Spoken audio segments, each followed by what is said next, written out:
የቡዳን መንፈስ ከላያችን ላይ ለማስወገድ ምን ማድረግ እንዳለብን 3 ነጥብ ብቻ አስቀምጬ እንለያይ። አንደኛ የቡዳ መንፈስ መጀመሪያ መኖርና ለመኖር ማረጋገጥ አለብኝ ስትሉ ምልክቱ ምንድነው? ያንን ትምህርቱን በደንብ ማዳመጥ ቡዳ ምንድነው የሚለው ቼክ አድርጎ በትምህርታችን ውስጥ ማየት ገብቶ በደንብ መመርመር። ቡዳ ምን ላይ ነው የሚቀመጠው? አይን ላይ ነው? ፊት ላይ ነው የሚቀመጠው? ምን ይጎዳብኝ? ምን ያበላሽብኝ? እኔ የነካሁት ነገር በሙሉ የሚበላሽብኝ ከሆነ አው ችግር በርግጥ ችግር አለ፣ ቡዳ አለ። ግን ደግሞ እኔ ራሴ አባካኝና አጥፊ ሆንኩት ገንዘብ ሳገኝ ብቻ ነው ወይስ ድሃም ሆኜ አባካኝና አጥፊ ነኝ?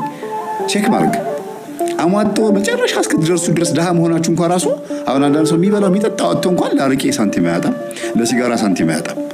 ምንም እኮ ሆድ ውስጥ እኮ ምግብ የለም። እስከ መጨረሻው ሰዓት ድረስ ከእናንተ ጋር ይፋለማል። ምንም እንዳይኖራችሁ አድርጎ ቂምና ሳንቲም ኪስ ውስጥ አያድርም ይላሉ አሉ ሰካራሞች። እና በዚህ ልክ እስከ መጨረሻ ድረስ ድሃ ጨርቃም አድርጎ የለበሰውን ልብስ እስከ መሸጥ ነጠላ ጫማውን ሸጦ በባዶ እግሩ እስከ መሄድ የሚያደርስ ሱስ ያለበት ሰው ከባድ የቡዳ መንፈስ ያለበት ሰው። ሴትም ከሆነች ልክ እንደዚሁ ሁሉ ነገሯን ምጥጥ አድርጋ ሁሉም ይከፋባታል። ጎረቤትም ራሷን በራሷ ላይ ክፉ ትሆናለች። በራስ ላይ ክፉ መሆን ማለት ራስን አለመጠበቅ፣ ለራስ አለማዘን፣ ለነፍስ አለመጨነቅ፣ ለዘላለማዊ ሕይወት አለመጨነቅ ማለት ነው። ዝም ብሎ ተስፋ የቆረጠ ራስን ስለማጥፋት ብቻ ማሰብ ማለት ነው። ይሄ በራስ መጨከን ይባላል። የዘላለም ሕይወት እንዳላስበው ቢከፋም ቢለማ ምን ሳይሻል አይቀር የሚባል ነገር አለ። ምንድነው? ለክፉም ለደጉ ምን ሳይሻል አይቀር ሲጻፉት እናንተ። ስለዚህ መንግስተ ሰማያትም ገነትም ቢኖርም ባይኖርም ሲኦልም ቢኖርም ባይኖርም ግን ደግ ሆኖ መኖር፣ ጾሞ ጸልዮ ሰግዶ ለአይምሮና ለህሊና ታማኝ ሆኖ መኖር ይሻላል። ቢኖርም ባይኖርም ስላችሁ እንደው የለም ብላችሁ የምታስቡ ከሆነ ኤቲስትነት ካለባችሁ ማለት ነው። መልካም ሰው ሆኖ ማለፍ ጥሩ ነው። ስምን ከመቃብር በላይ ስለሆነ ማለት ነው።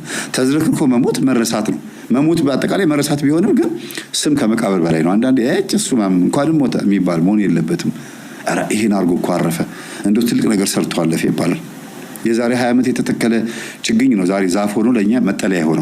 እኛ ደግሞ ችግኝ ተክለን ደግሞ ለሚቀጥሉት ትውልድ ዛፍ እንዲያገኙ ማድረግ አለብን። እና ስለ ቡዳ መንፈስ ማወቅ ነው መጀመሪያው። ሁለተኛ ደግሞ በዙሪያችን ያሉ ሰዎችን ማየት የኔ ጠላት ማን ነው? ሰላቢ መንፈስ፣ ሰላቢም ቡዳ ስለሆነ ነው። ሰላቢ መንፈስ ምቀኛ የሆነ ሰው በእኔ ዙሪያ ማን አለ? የሚነካካብኝ ሰው፣ በእኔ ነገር የሚቀና ሰው የሆነ ነገር ስትይዙ ማለት ነው። አይ ይሄን ነገር እንደዚህ ብታደርገው ጥሩ ነበር። ሁልጊዜ ባላችሁ ነገር ላይ ኔጌቲቭ የሆነ አስተያየት ነው የሚሰጠው። ይሁን ችግር የለውም እድሜ አይኖረውም ግን ተጠቀምበት ይላሉ። አሪፍ ነው እንዴ ጥሩ ነው የገዛው ወይ ሲያምር ኧረ እኔም እንደዚህ እገዛለሁ ምናምን የሚል እኮ ቢሆን ጥሩ ነበረ።